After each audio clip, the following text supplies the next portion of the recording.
এই দেখো কি সুন্দর রোদ উঠেছে। এ কদিন মেঘলা আকাশ, বৃষ্টি, ভালোই লাগছিল না। আজকে এরকম রোদ দেখে তাও একটু ভালো লাগছে। যদিও রোদের তাপ কিন্তু সেভাবে নেই, তবু রোদ তো উঠেছে। আর আমার স্নান হয়ে গিয়েছে, কিছু কাপড় ধুয়েছিলাম এখানে মেলে দিয়েছি, আর কিছুটা মেশিনে আছে, আর এখানে বাসনগুলো ধুয়ে রেখেছি। আর এখন আমি খাবো চা। চা খেয়ে তারপরে লাঞ্চ রেডি করব।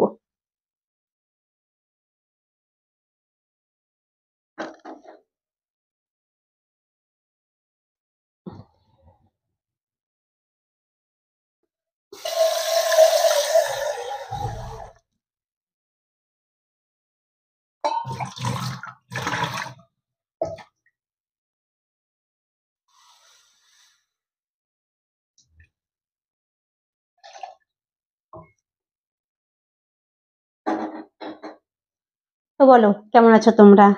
আশা করি ভালো আছো। আর এই আশা নিয়ে আজকে ভিডিওটা শুরু করছি।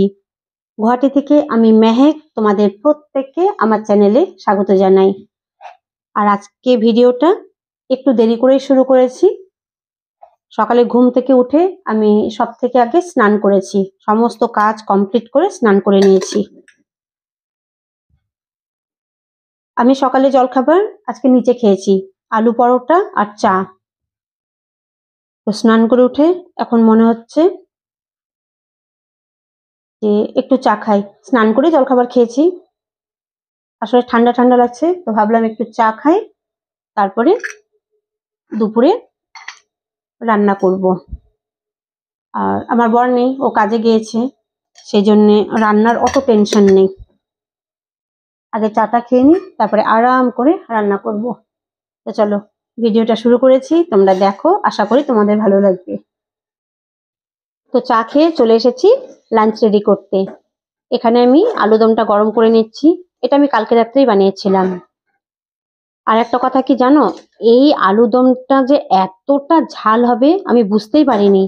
আমি লাল লঙ্কার গুঁড়োও দিয়েছিলাম, আবার কাঁচা লঙ্কাও দিয়েছিলাম। আমি রাত্রে খাওয়ার পর মনে হচ্ছে আমার পুরো ঠোঁট জ্বলছে, কিন্তু কি করব, ফেলে তো দিতে পারবো না। লাঞ্চে আমি এটাই খাবো। গরম হয়ে গিয়েছে। আর একটা জিনিস আমাকে দুপুরে বাধ্য হয়ে খেতে হবে, মানে উপায় নেই। তোমাদেরকে দেখাই, সেদিন আমি খিচুড়ি বানিয়েছিলাম, তো চাল আর ডাল বেশি হয়ে গেছিল, এটা আমি ফ্রিজে রেখে দিয়েছিলাম। এখন এটাই খাবো, তবে খিচুড়ি কিন্তু আমি বানাবো না। কিভাবে খাবো তোমাদের একটু বলি।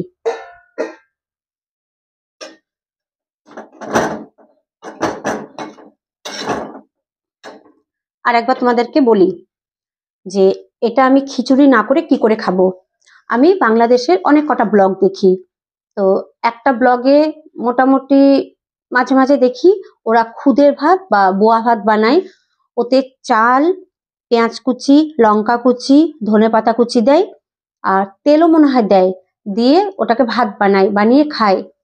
তো আমি ভাবলাম যে আমিও একদিন মানে ট্রাই করি, কিন্তু আজকে ট্রাই করছি এটা নিরুপায় হয়ে, কারণ ওতে কিন্তু ওরা ডাল দেয় না। আর আমার উপায় নেই, এখন আমি এতগুলো চাল আর ডাল তো আলাদা করতে পারবো না, তাই এভাবেই খাবো। আর সব থেকে বড় কথা কি বলতো, এতটা আছে না, মনে হচ্ছে আমাকে দুবেলা এটাই খেতে হবে। আর যেহেতু আমার বর দিনে খাচ্ছে না, রাত্রে খাবে, তো রাত্রে চিকেন বানাবো। চিকেনটা আমি ভেবেছিলাম যে আমি দুপুরে বানাবো। দই নেই, আর আমার দই ছাড়া না, মানে সত্যি কথা বলতে কি চিকেন ভালো লাগে না। একটুখানি দই আছে, কিন্তু দইটা না অনেক পুরনো হয়ে গেছে, তো ওটা ফেলে দেবো, দিয়ে বিকেলবেলা দই এনে রাত্রে চিকেনটা বানাবো। আর দুপুরে ভাত খেয়ে আমি যাব নিচে টুকলুর কাছে। এই বোয়া ভাতটা আমি পিএন ব্লগ বলে একটা ব্লগ চ্যানেল দেখি, ওতেই কিন্তু দেখেছি, মানে ওখান থেকেই শিখেছি। তো এই দেখো, এখানে আমি চাল আর ডাল ধুয়ে নিয়েছি, আর এখানে আমি পেঁয়াজ, ধনেপাতা আর কাঁচা লঙ্কা কেটে নিয়েছি, এটা দিয়ে দেব।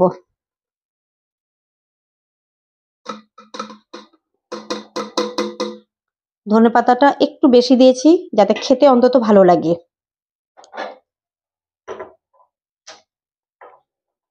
আর স্বাদ মতো দিয়ে দিলাম লবণ। আর এতে তেল দেয় কিনা আমার ঠিক মনে পড়ছে না, তবে আমি একটুখানি রিফাইন্ড অয়েল দেব।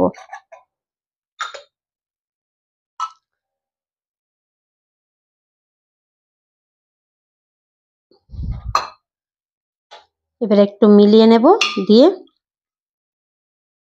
একটা সিটি দেব, কারণ এটা অনেকক্ষণ ধরে, অনেকক্ষণ না 2-3 দিন ধরে ভিজে আছে, একটা সিটিতেই হয়ে যাবে।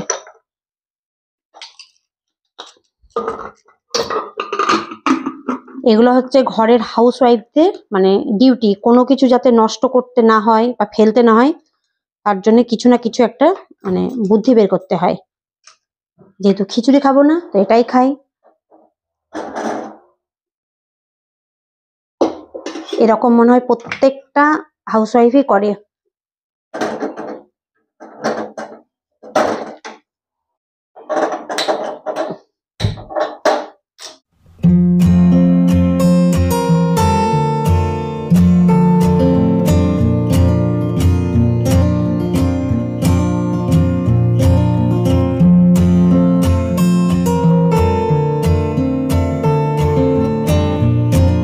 তো এই দেখো বন্ধুরা, রেডি হয়ে গেল আমার নকল বোয়া ভাত, কারণ এতে আমি ডাল দিয়েছি, তাই আসল বললাম না।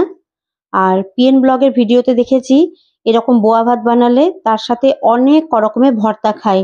আমি ভর্তা বানালাম না, তার দুটো কারণ: এক, অনেকটা আলুদম আছে, আর একটা হচ্ছে আমার বর নেই, একা একা নিজের জন্য আর কি ভর্তা বানাবো।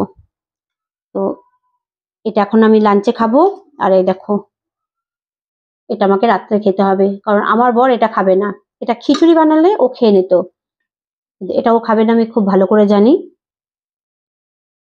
তো এই দেখো, রেডি হয়ে গেল আমার গরম গরম শর্টকাট লাঞ্চ। এর সঙ্গে আমি একটু আচার নিয়ে নেব। আর আমি একটু আগে বললাম পিএন ব্লগে দেখেছি এর সঙ্গে অনেক রকমের ভর্তা খায়, তো আমি ভেবেছিলাম আলু ভর্তা বানাবো আর ডাল ভর্তা বানাবো, কিন্তু বানালাম না, কারণ আমার বর না ভর্তা জিনিসটা সত্যি খুব ভালোবাসে। আমি 2 পিস মাছ ভেজে রেখেছি, ভর্তা করে দেবো ওকে, কারণ মাছ ভর্তাটা আবার আমি খাই না, এটা ওকে রাত্রে ভর্তা করে দেবো। আর তার সাথে চিকেন বানাবো। আর খেয়ে দিয়ে আমি যাব নিচে টুকলুর কাছে, দেখি টুকলু জেগে আছে না ঘুমিয়ে আছে। যদি ঘুমিয়ে থাকে তাহলে আমিও ঘুমিয়ে পড়বো, আর যদি জেগে থাকে তাহলে ওর সঙ্গে একটু মানে খেলবো, সময় কাটাবো। তো খেতে বসবো তার আগে আজকের মতো ভিডিওটা আমি এখানে শেষ করছি। যদি তোমাদের ভালো লেগে থাকে তাহলে একটা লাইক দিও, চ্যানেলটাকে সাবস্ক্রাইব করো আর কমেন্টস করো। আমি আগামীকাল ফিরে আসবো একটা নতুন ভিডিও নিয়ে। ততক্ষণ পর্যন্ত তোমরা প্রত্যেকে ভালো থেকো, সুস্থ থেকো।